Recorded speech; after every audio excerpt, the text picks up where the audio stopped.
Hey, what's going on, guys? Welcome back to the channel. Today's video, we're going to be breaking down the new patch notes for update 18.2 for everything you need to know about Deston, new gameplay features, mechanics, all the new map stuff, all the fun stuff and the need to knows. We're going to go over that right now. I'm going to show you some gameplay of my first match on Deston, where I really did just a lot of exploring. It was a solo squad game, or it was a squad game. My teammates died, but anywho, did a lot of exploring, saw a lot of the new features, the new Zipline, the redeploy parachute, the airboat, the new origins, shotgun, I mean, a whole bunch of cool stuff. So enjoy that gameplay, and let's get you covered on everything you need to know. Let's go ahead and get started. All right, so first and foremost, patch 18.2 hits test server today, and it comes to live servers for PC on July 12th or 13th, depending on your time zone, and July 20th or 21st for console, depending on your time zone. Map service changes are going to be as follows. For normal matches on the live server, we're going to have Erangel, Miramar, Tego, Sanhok, and Karakin, and Deston will have its own featured map selection. Live servers for ranked is going to be Erangel, Miramar, and Tego. Now, since Deston is going to be its own featured map, it will be playable in TPP, FPP, solos, duos, squads, and one-man squads where available in your region, and it will be available in custom matches and sandbox mode for PC. There are bots in Deston that will spawn, so if your matches aren't filling up with real people, you will have bots there. Now, a couple of key notes about Deston is that these items specifically will not be spawnable in Deston. Flare gun, DP28, S12K, G36, QBU, QBZ, K2, the C4 sticky bomb, mortar, Lynx AMR, and 15x scope. None of those items will be in Deston, but everything else is fair game.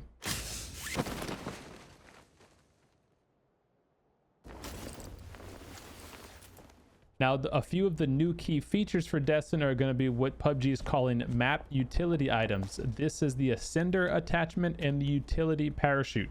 The Ascender attachment are those zip lines that you'll see me use a few times throughout the match, and the utility parachute is a redeployable parachute that you can continuously use as you jump off of rooftops and high areas. Again, you'll see me use that during this gameplay. Really, really cool stuff. A fun way to get around and move about the city and the towns. In addition to the ascenders, they'll have cell towers placed throughout the map. Now, these cell towers are going to be ways that you can zip line all the way up and then jump off and launch yourself in a particular direction and redeploy your parachute to get down to your next area.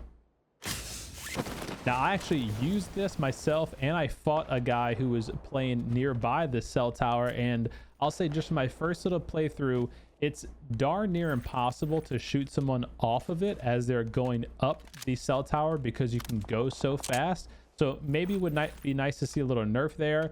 And then once you're at the top, you can stay stationary before you jump off, which means you are a sitting target, but otherwise it's pretty hard to get shot off of this thing.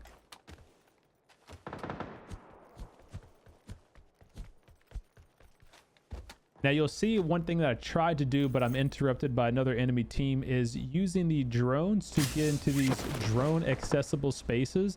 These are the little cardboard cutouts in the windows of the some of the buildings, and you can only access that with a drone. But if you do get the drone in there, you'll get access to certain like level 3 gear, special weapons, and a security key card. The security key card is what you need to open these certain locked doors, like one that you've seen here in the gameplay, and then also in the black pillar trailers that are scattered throughout the map. They will also have high tier loot. Think of it like the Tego secret bunker or the Paramo secret bunker, those sorts of things. Another feature in Deston is going to be the new fuel pumps at gas stations. Now, I didn't test this out myself, but you can actually drive a vehicle up to it and fuel it up at the pump, but be careful because you can shoot and explode the gas pumps as well.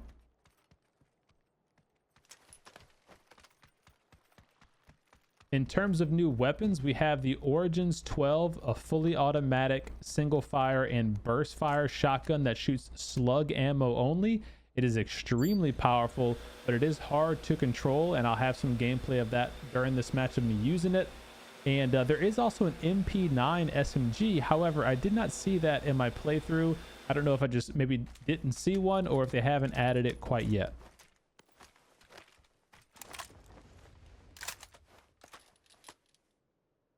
For new vehicles, they have the Airboat and the police car cruiser, which is the police car cruiser is a 4-door. It's a tankier vehicle. It has an active and usable siren, audible and visual siren.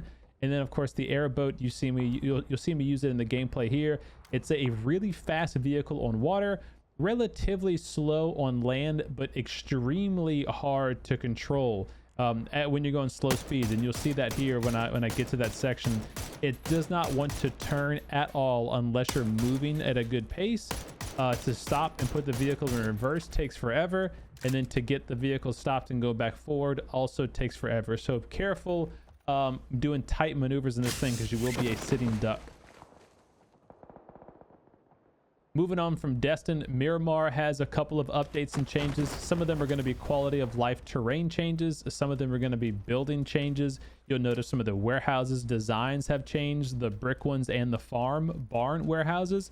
Nothing gameplay changing on Miramar, but again, you'll see some quality of life improvements. New billboards added, some billboards taken down. The Oasis area has been improved, and more vehicle spawns are up there on the north side of the map. So just to help the overall playable area of Miramar.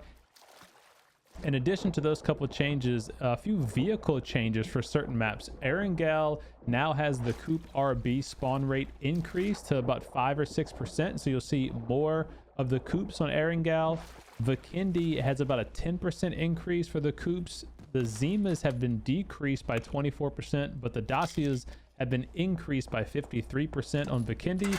And then Tego has 10% increase in the coupe spawn, and then a 46% decrease in the 3-seater motorcycle. Now, a really big one coming for our console brethrens are the console graphical option update. So it's finally going to be here with patch 18.2, and it's going to be pretty darn game changing. So, and it goes like this.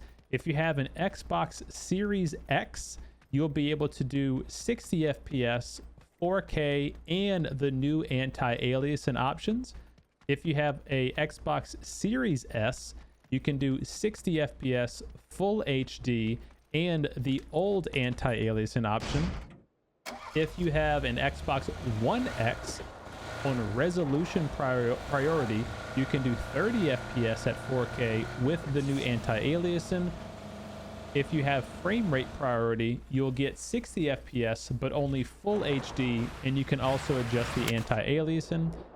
Xbox One S is going to be just like the Series S, except it's 30 FPS only. PlayStation 5 is 4K 60 FPS on QHD, so it's 1440p with anti-aliasing. If you don't have a 4K monitor, it's going to be 60 FPS with full HD, so it's 1080p. Okay, so the PlayStation 4 Pro is 30 FPS, 1440p on resolution priority, or 60 FPS, 1080p on frame rate priority. PS4 Slim is 30 FPS and 1080p. Now, a couple of key notes here is the PlayStation 5 apparently will not do 4K. It'll only do 1440p at 60 FPS. That's interesting. And for those who maybe don't know, anti-aliasing, what that means is if you have the new option selected, anti-aliasing will reduce the jitteriness and the jagged edges around the pixels and overall make the image look smoother, but it will be at the cost of a slight blurriness added to the edges of all the pixels and the items in the game. I personally prefer a high anti-aliasing setting. Some people do not like it, and they'd rather it look very jaggedy but more sharp and crisp. There, of course, is a new Survivor Pass for Deston with 50 new levels. And again, I've gone over all the skins for the Survivor Pass in yesterday's video. I'll link that below or from the top of your screen, so be sure to check that out. We got a lot of new skins coming. And in addition to new skins, there is a new skin system called the Workshop. And the Workshop will be available on 18.2 live servers, so it's not in the test server. But essentially, you're going to be able to purchase chests and keys from the store to gather materials, imprints, vouchers, credits, and tokens.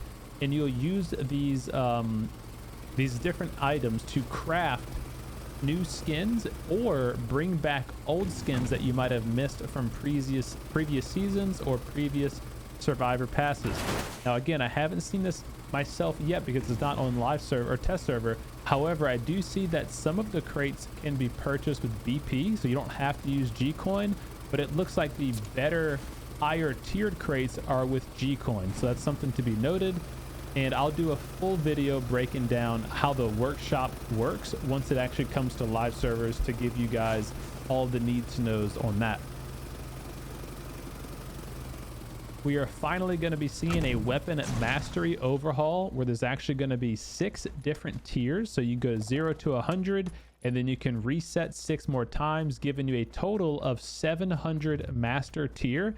And every time you re-up to the new tier, you're going to have a new set of rewards and stats to be tracked with those weapons. So that's pretty cool. They'll give us something to keep on grinding or playing for your favorite weapon. The old weapon charms are now going to be applied for every weapon that you own. If you don't have the higher tier charms, you can purchase them via BP in the new store when that goes live. In addition to that, there's a number of bug fixes and performance changes for both console and PC. I'm not going to go over all of them individually because there are quite a few fixes, bug fixes, glitches, that sort of stuff. But just know there's a lot of things patched with 18.2. If you want to take a look at them all specifically, I will put a link to these patch notes in the description below. Feel free to scroll to the bottom to read up on those. All right, and with that, guys, that is all of the need to know items out of patch 18.2, which is in test server today, live servers on PC on the 13th and on console on the 21st. And from here, I'll just let the rest of the gameplay play out, and you guys can see how my first experience into Deston ended. Was quite climactic, I'll say. And I hope you guys enjoyed the video. If you did, leave a like, give it a thumbs up, share it with a buddy. Get subscribed, of course, for more PUBG and Deston content. And if you're watching this video today on July 6th, I'm actually going to be live tonight playing Deston with some buddies of mine.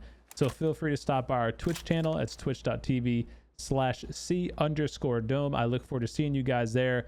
And again, thank you for the support, and I'll see you all in the next video. Take care. Peace.